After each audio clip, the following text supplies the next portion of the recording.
नमस्कार मित्रांनो. आज आपण अकाउंटचा सेकंड चॅप्टर बघणार आहे. ठीक आहे, तर याच्यामध्ये मी तुम्हाला पूर्ण अकाउंटिंग सिस्टम, अकाउंट्स काय असतं, त्याचे रूल काय, हे सर्व एक्सप्लेन करणार आहे. ठीक आहे, तर सेकंड चॅप्टर आहे डबल एंट्री बुक कीपिंग. ठीक आहे, आता तुम्ही 11वी कॉमर्स मधून आला असाल तर तुम्हाला हा अकाउंट हा सब्जेक्ट एकदम इम्पॉर्टंट आहे, एकदम महत्वाचा आहे. ठीक आहे, तर याच्यामध्ये अकाउंट जे सुरुवात होते अकाउंटची ती या रूल पासून होते. याला म्हणतात गोल्डन रूल्स. काय म्हणतात? Golden rules. पर्सनल, रिअल आणि नॉमिनल हे 3 रूल्स आहेत जे तुम्हाला लर्न करावे लागतील, तर तुम्हाला हा चॅप्टर हळूहळू समजेल. ठीक आहे, पर्सनल अकाउंटचा रूल आहे डेबिट द रिसिव्हर आणि क्रेडिट द गिव्हर. ठीक आहे, डेबिट द रिसिव्हर म्हणजे जो ज्याला मटेरियल भेटलंय किंवा ज्याला एखादी वस्तू भेटली त्याला रिसिव्हर म्हणतात, त्याला डेबिट करायचं, आणि ज्याने ती वस्तू दिली आहे म्हणजे जो गिव्हर आहे त्याला क्रेडिट करायचं असतं. प्रत्येक अकाउंट मध्ये 2 साइड असतात, एक डेबिट एक क्रेडिट. पहिला रूल आहे आपला debit the receiver credit the giver. दुसरा रिअल अकाउंटचा रूल आहे debit what comes in credit what goes out. Comes in म्हणजे जे मटेरियल आपल्याकडे किंवा जी वस्तू आपल्याकडे आलेली आहे त्याला डेबिट करायचं, क्रेडिट व्हॉट गोज आउट, आणि जी वस्तू गेली आहे त्याला क्रेडिट करायचं असतं.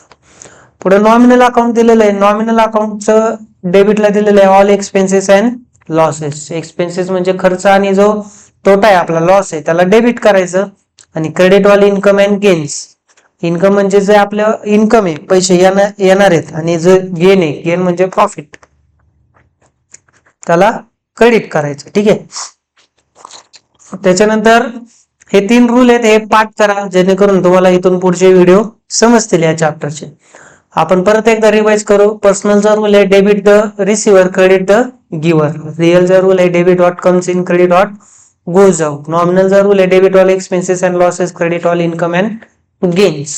ठीक आहे, तर आता याच्यातून आपण पहिलं एक्झाम्पल घेणार आहे, पहिला प्रॉब्लेम घेणार आहे आपण. ठीक आहे, तर आता याच्यामध्ये पहिलं दिलेलं आहे आपल्याला from the following transaction find out 2 aspect 2 account and classify the account. Okay, तर आता हे एवढं आपल्याला करायचं. अगोदर आपण 2 एस्पेक्टचं बघू.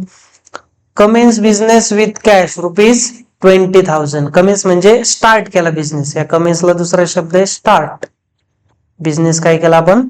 चालू केला.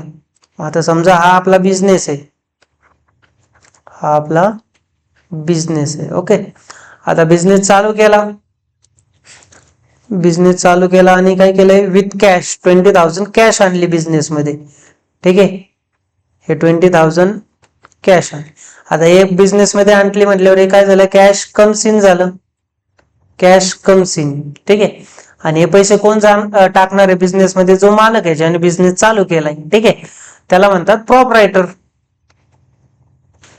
प्रॉपरायटर. ठीक आहे, आता त्याने बिझनेस मध्ये कॅश टाकली म्हणल्यावर तो कोण झाला? गिव्हर झाला. Proprietor is giver. ओके, पुढे दिले purchase goods on credit from Ajay. Purchase केलेलं आहे आपण मटेरियल, कोणाकडून परचेस केलंय? अजयकडनं परचेस केलेलं आहे. ठीक आहे, आता इकडे अजयला घेऊ आपण. अजयकडनं आपण मटेरियल परचेस केलं. ओके, आता परचेस म्हणजे आपण जर परचेस गुड्स असेल त्यावेळेस हा परचेस अकाउंट येतं. परचेस म्हणजे एक्सपेन्सेस आहे आपला. कोणतीही गोष्ट परचेस केली म्हणजे आपला खर्च होतो. ठीक आहे, परचेस इज एक्सपेन्सेस. आणि दुसरं दिलं अजय. आता अजयकडनं आपण परचेस केले म्हणलं अजय झाला आपला गिव्हर. Ajay is giver. त्याने दिलं आपल्याला मटेरियल, नाही आपण त्याच्याकडून घेतलं, म्हणजे परचेस केलं म्हणजे विकत घेतलं. त्याने दिल्यामुळे तो कोण झाला? गिव्हर झाला. ठीक आहे, पुढे दिलेलं आहे कॅश सेल. आपण काय केलं? माल विकलं कॅश मध्ये. माल विकला आणि पैसे लगेच आले. ठीक आहे, सेल केला आपण, आणि याच्या बदल्यात काय आला आपल्याला? कॅश आली. मग कॅश आली म्हटल्यावर कॅश कम्स इन, आणि ज्यावेळेस पैसे येतात त्यावेळेस तो इन्कम असतो. सेल्स आपला इन्कम आहे. ठीक आहे, सेल्स इज अन इन्कम. ठीक आहे, पुढे दिलेलं आहे रिसिव्ह कमिशन. कमिशन भेटलं आपल्याला ₹500. ठीक आहे, माझा इथं कमिशन लिहू आपण. कमिशन. ठीक आहे, आता कमिशन भेटलं म्हणजे पैसे आले आपल्याकडं, मग येणार cash comes in. Cash comes in. आता पैसे आले म्हटल्यावर हा झाला आपला income. Commission is an income. ज्यावेळेस पैसे येतात त्यावेळेस इन्कम असतो, ज्यावेळेस पैसे जातात त्यावेळेस एक्सपेन्सेस असतो तो. ठीक आहे. आता शेवटी दिलेलं आहे रिसिव्ह म्हटलं की कॅश येतं. ठीक आहे, कॅश आली असं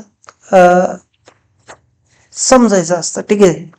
पुढे दिलेलं आहे पेड रेंट. आता रिसिव्ह आणि पेड मध्ये दोन्ही ठिकाणी कॅश येतं. ठीक आहे. पेड रेंट म्हणजे भाडं दिलं आपण. ओके, भाडं दिलं म्हणजे पैसे आले गेले, पेड केलं म्हटल्यावर गेले. मग इथं येणार कॅश गोज आउट. ठीक आहे. काय दिलेलं आहे आपण? रेंट दिलेलं आहे. मग पैसे गेले म्हणल्यावर रेंट काय झाला आपला? एक्सपेंडिचर झाला. Rent is an expenses. ठीक आहे. तर असा हा प्रॉब्लेम आहे. हे असं तुम्हाला समजून घ्यायचंय. ठीक आहे. मग आता हे जे आपण ट्रान्झॅक्शन लिहिलेले आहेत तेच आपल्याला या टू अस्पेक्ट मध्ये लिहायचे आहेत, 1 आणि 2. ओके.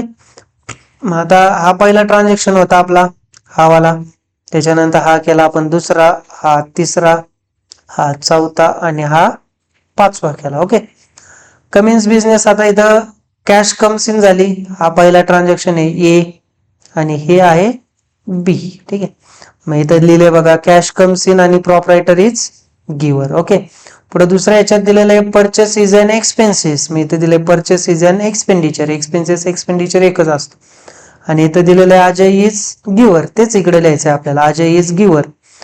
पुढे तिसरं होतं कॅश कम्स इन आणि सेल्स इज अन इन्कम. मग इथे येणार तुमचं कॅश कम्स इन आणि सेल्स इज अन इन्कम. पुढे दिले रिसिव्ह कमिशन म्हणजे कॅश आले आपल्याकडे, रिसिव्ह म्हणजे पैसे आले. कॅश कम्स इन आणि कमिशन इज अन इन्कम. इथे दिले बघा cash comes in, commission is an income. पुढे दिलेलं आहे रेंट इज अन एक्सपेन्सेस आणि कॅश गोज आउट. इथे दिलं बघा रेंट एक्सपेन्सेस आणि कॅश गोज आउट दिले. ओके. तर हे आपल्याला असं लिहायचं एका खाली एक. ओके. तर हे समजलं असेल तर आपण पुढचं घेऊ. ठीक आहे, 2 मिनिटं.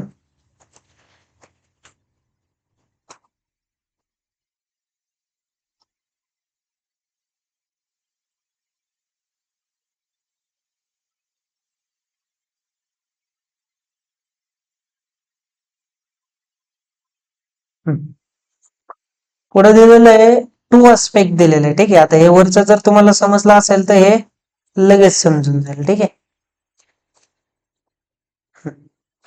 बघा आता हे तर समजलं तुम्हाला. ठीक आहे. आता हे जे दिलेलं आहे अस्पेक्ट 1 आणि अस्पेक्ट 2, हे तर एका खाली एक लिहायचे. Two aspect cash comes in आणि प्रॉपरायटर इज गिव्हर. ठीक आहे. त्याच्यानंतर परत purchase expenditure Ajay is giver. Purchase expenditure Ajay is giver. परत हे लिहायचं कॅश कम्स इन आणि sales is an income. Cash comes in sales is an income. हे जे दिलेलं आहे तेच एका खाली एक लिहायचं. आता याच्यामध्ये तुम्हाला अकाउंट ओळखायचे. ठीक आहे. अकाउंट ओळखायचे. त्याच्यामध्ये कसे ओळखायचे मी तुम्हाला सांगतो. आता इथं बघा कॅश दिलेलं आहे, हे कॅश अकाउंट झालं. पहिलं दिलेलं कॅश. आणि ज्यावेळेस बिझनेस चालू होतं त्यावेळेस नेहमी कॅपिटल अकाउंट येतं. हे फक्त लक्षात ठेवायचं, एकदम महत्वाचं आहे. ज्यावेळेस कोणताही बिझनेस चालू करतात त्यावेळेस कॅपिटल अकाउंट येतं. कॅपिटल म्हणजे भांडवल, त्याशिवाय बिझनेस चालू होऊ शकत नाही. ठीक आहे. पुढे दिलेलं आहे आपल्याला हे 2 तर झाले, हे झालं, हे झालं. पुढे दिलेलं आहे परचेस इज अन एक्सपेन्सेस. मग आता इथं परचेस अकाउंट आहे, हे लिहायचं इथं पहिल्या लाईनला. पुढे अजय इज गिव्हर. इथं कुठला अकाउंट आहे? अजय. मग येणार अजय अकाउंट. कॅश अकाउंट, हे पहिला शब्द जरी धरला तुम्ही कॅश अकाउंट झालं. हे झालं सेल्स अकाउंट. इथं परत कॅश अकाउंट या लाईनला. हे कमिशन अकाउंट इकडं, परत रेंट अकाउंट आणि शेवटी कॅश अकाउंट. संपलं. तर हा प्रॉब्लेम आहे, एकदम साधा, सोपा आणि सरळ. ठीक आहे. त्यासाठी तुम्हाला हे समजणं महत्वाचं आहे. ठीक आहे. तर तुम्ही इथून पुढे जर कंटिन्यू केले याचे जे पार्ट आहेत, मी आता हा पहिला पार्ट आहे, दुसरा तिसरा ज्यावेळेस मी टाकेल ग्रुप याच्यावर चॅनलवर, तेव्हा तुम्ही जर एक एक बघत गेला तर हळूहळू तुम्हाला समजेल. ठीक आहे. धन्यवाद.